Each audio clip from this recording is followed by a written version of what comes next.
Uh, the first dungeon has a lot to do with basically just getting used to the mechanics of light, seeing things. Like I mentioned, super easy. I don't know if I even want to fight this thing actually. They're pretty dangerous, but I need the food.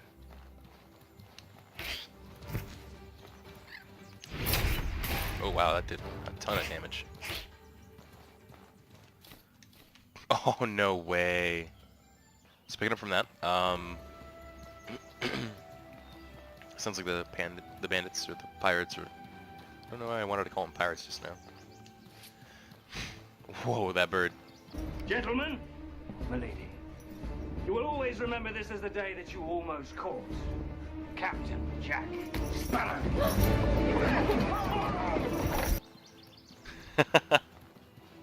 Really wanted to get away. You know what? Maybe I can do this. Yeah, a lot of enemies don't really know how to deal with movement speed this fast. Oops. There we go. Okay. Oh, nice. Hopefully this sells well. Don't want to carry too many weapons. At this point, I'm just looting what I know sells well, because I just want the extra money. I'm not gonna get too much from this dungeon, but there's a quest to finish this. The quest basically gives you 70 gold free for a garbage item, honestly.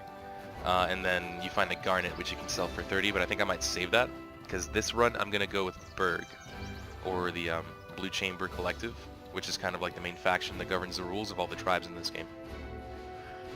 They're against the city of Levant and neutral to the Holy Mission, or allied with the Holy Mission. I'm not sure. It's not really clarified. So the rules for this dungeon, really, it's pretty simple. Just basic mechanics: lighting, sneaking, looting, prioritization, and then most of that will just keep you alive. So I'm gonna take that, get a little bit of max health back and the buff. Gonna go ahead and put a little extra armor on actually. Oh, I had the mask actually. I think we'll need the armor for now. Get that out of inventory. I took the small bag because it actually doesn't inhibit rolling. Check what this buff does real quick. Impact resistance. So we want to capture a lot of these because this is a main moneymaker too. This and turnips actually make potions which sell, well, mana potions which sell pretty well. Want to take this maybe because it might actually turn out to be some decent ore in here. If we're lucky, we'll main one of the mana stones, which could give us Hackamite. Oh, caught with that. Can't let him get away. And that sells for 50 gold each at a flat rate, just like gold does, which this is gold here. It sells at the same amount. They don't in this game. Generally, people buy for less and sell for more. That's how traders make money, of course. But most things like pure metals and diamonds, they sell for a flat amount. So if you find them, it's just gain from there. There's no depreciating value.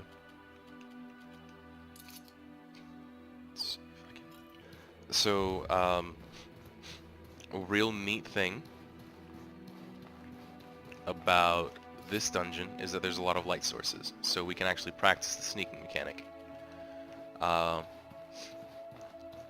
This dungeon has a lot of light, and that's what we need right there, that little red cap.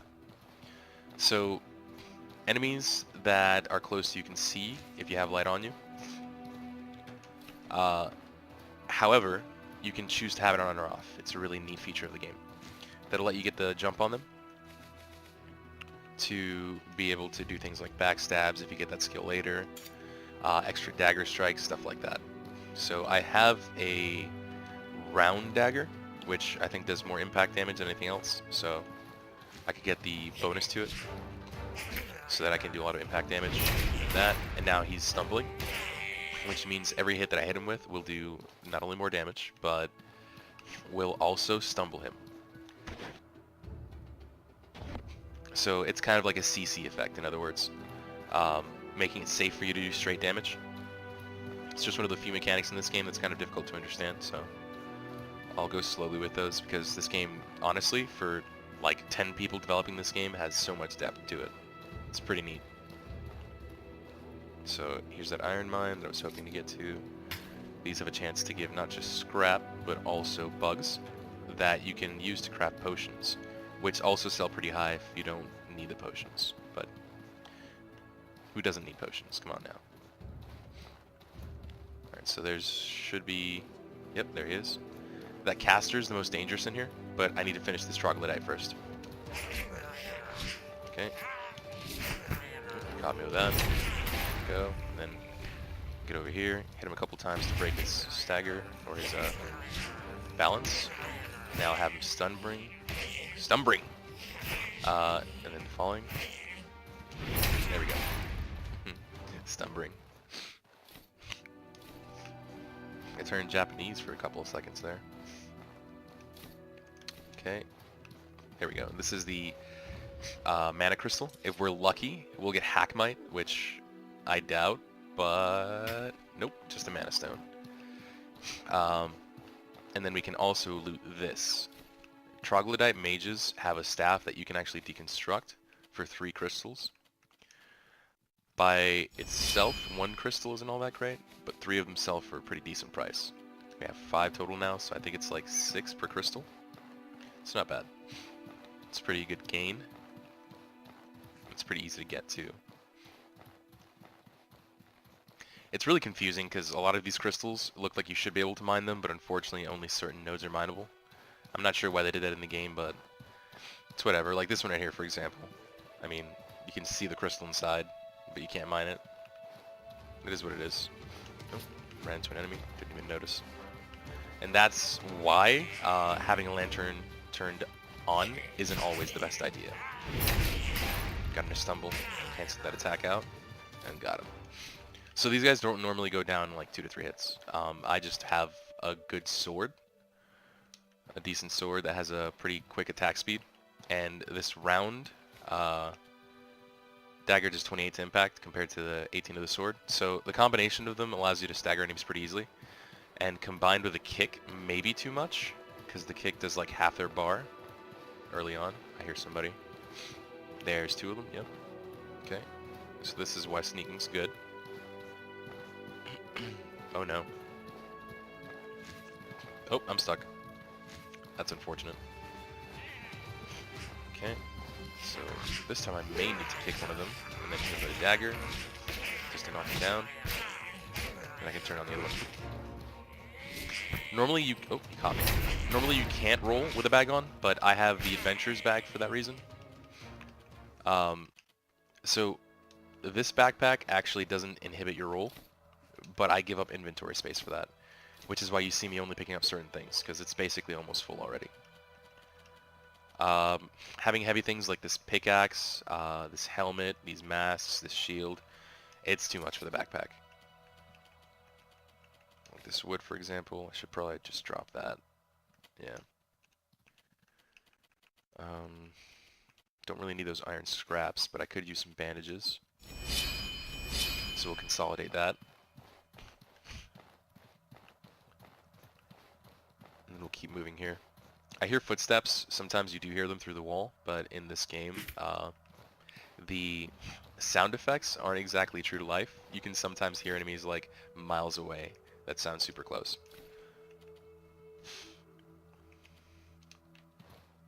Okay. Arrows are actually unsellable. The only reason I have one is just in case I find a bow and I need to cheese somebody because I'm low on healing. Early into the game, unfortunately, classes take a lot of gold to use up. Oh, there's another mana stone, but I think there's an enemy in here. So you really need to... Nope, never mind. You really need to just use whatever's at your disposal. This game really, like I said earlier, rewards you for... Oh, there's a gravel beetle right there. So this is what you need to make a potion. This, and then water. Basically, the game rewards you for just free thinking. Oh, there's an enemy right there. So anything that you can do Oh, there's another one. I gotta finish this one fast. Kick to the thirst. Dagger. Ability. Now he's down. And dead. Okay. So, the more cunning you are, really, the easier the game will be for you. So, free thinking is drastically rewarded. It's very advantageous. Sorry if my voice is cancer in your ears. I'm sick. So, there's some more blood shrooms, and there's actually clean water here. Water is a really useful resource too. It actually gives you mana regen. Make sure it's clean before you drink it. If it's not, you will actually get a disease like I have here, which is indigestion. I actually got that by drinking rancid water with a friend of mine, McLegend, that I was just playing with. If you want to check that out, I'll probably leave that video here for you guys to see.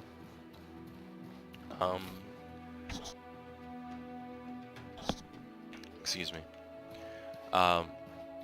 So it doesn't easily go away. You have to drink a tea, which is why I drank that tea earlier, not only to give me back health, like this mushroom bar gives you max health back. Oh, but see, that disease actually makes it so you can't keep it in. So, like that message said, I don't get the effects of it because I have indigestion. So I threw it up. Some oil here. That's for your lanterns to basically refill them. So mine's almost half done. Oh, there's an enemy there. It looks like he's fighting another enemy too. Oh, no, he was just running for me. Okay.